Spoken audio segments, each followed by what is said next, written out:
दोस्तों, अस्सलाम वालेकुम, नमस्कार। आपके सामने मैं इरफान मोहसिन अपना यूट्यूब चैनल IMS एक्सप्रेस का एक और वीडियो लेकर हाजिर हुआ हूँ। उम्मीद है आपको हमारे वीडियो पसंद आ रहे होंगे। अगर पसंद आए तो उनको आप शेयर भी करें और लाइक भी करें और कमेंट करके हमको भी बताएं। Thank you. मैं इस वीडियो में बात करना चाहता हूँ, अभी कल एक समाचार आया, एक खबर आई कि अमेरिका में व्हाइट हाउस के बाहर 20 से 30 राउंड के बीच गोलियां चली और वो गोलियां चलाने वाले 2 लोग थे। वहां पर मौजूद सुरक्षा कर्मियों ने उसका जवाब दिया और उसमें से एक हमलावर को मार दिया और एक को गोली लगी, उसको गिरफ्तार कर लिया और उसको जेल भेज दिया। बताया ये जा रहा है कि जो गिरफ्तार हुआ है वो अपने आप को ईसा मसीह बता रहा है, उसके अंदर ईसा मसीह, और ये काम करने के लिए उसको भगवान ने कहा। अभी कुछ दिन पहले ट्रम्प साहब भी इसी रूप में दिखाई दिए थे। उन्होंने एक पोस्ट डाली थी जिसमें वो ईसा मसीह बने। अब जब ट्रम्प साहब के अंदर ईसा मसीह की आत्मा आ सकती है तो उस लड़के में भी आ गई। बहरहाल ये गोलियां चली, लेकिन ट्रम्प साहब उस वक्त अंदर मौजूद थे व्हाइट हाउस में। वहाँ ज़्यादा नुकसान नहीं हुआ क्योंकि वो लोग बहुत दूर थे, व्हाइट हाउस से दूरी पर थे, क्योंकि पूरा एरिया वहाँ पर जो है वो सील कर दिया गया है और वहाँ सुरक्षा बढ़ा दी गई है, इसलिए ये लोग वहाँ तक नहीं पहुँच पाए व्हाइट हाउस। ट्रम्प साहब इस वक्त बहुत डरे। इस डर का कारण क्या है पता नहीं।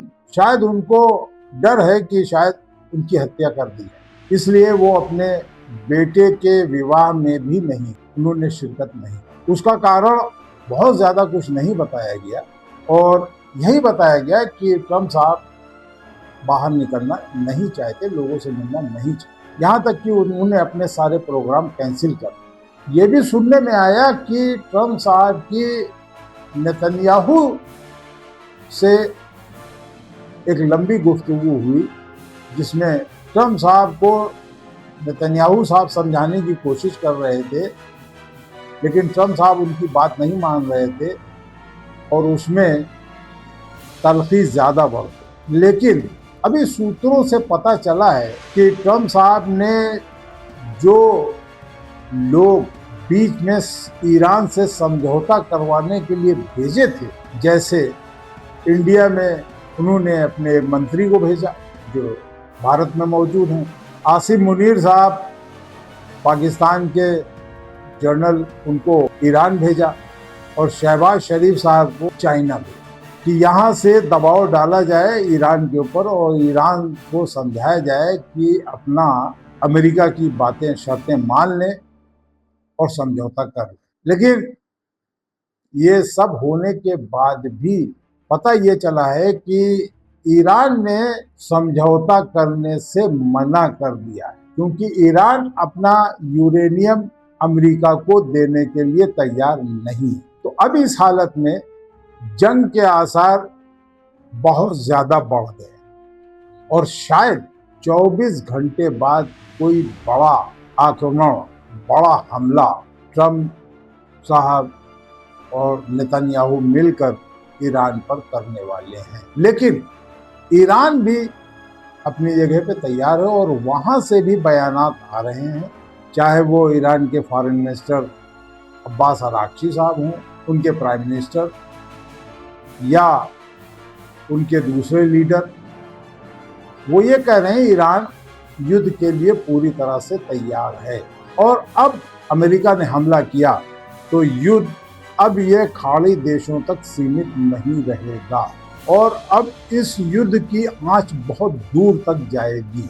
कुछ जो वार एक्सपर्ट्स हैं उनका मानना ये है कि अगर अब ये युद्ध हुआ तो फिर ये युद्ध धीरे धीरे ये तीसरे विश्व युद्ध में भी तब्दील हो सकता है, बदल सकता है, और इसमें फिर कुछ देश अमेरिका की तरफ जाएंगे, कुछ देश रशिया और चाइना और ईरान के साथ आएंगे, और फिर ये थर्ड वर्ल्ड वॉर की कहानी लिखी जा सकती है। अगर ऐसा हुआ और ये युद्ध अगर लंबा चल गया तो पूरी दुनिया में इकोनॉमिकली बहुत बड़ी तबाही आएगी, जैसा मैं अपने पिछले वीडियोस में कई बार बता चुका हूँ। अभी जो ये होर्मुज बंद है, इसी में अच्छी खासी तबाही आ गई और इसका असर हमारे देश पर ज्यादा पड़ेगा।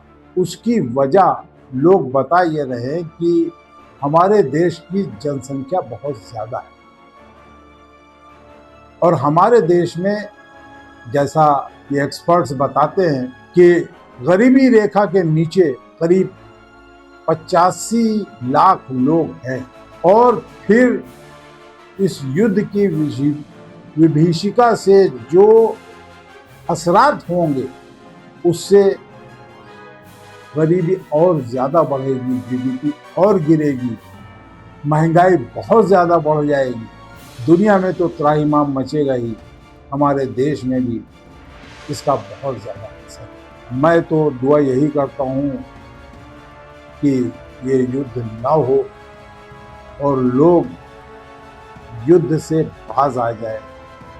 युद्ध से सिर्फ और सिर्फ तबाही आती है, मानवता खत्म होती है, कुछ हासिल नहीं है। आज के वीडियो में इतना ही। कल फिर मैं आप लोगों के समक्ष एक नया वीडियो लेकर आऊँगा। तब तक के लिए अल्लाह हाफिज़, नमस्कार।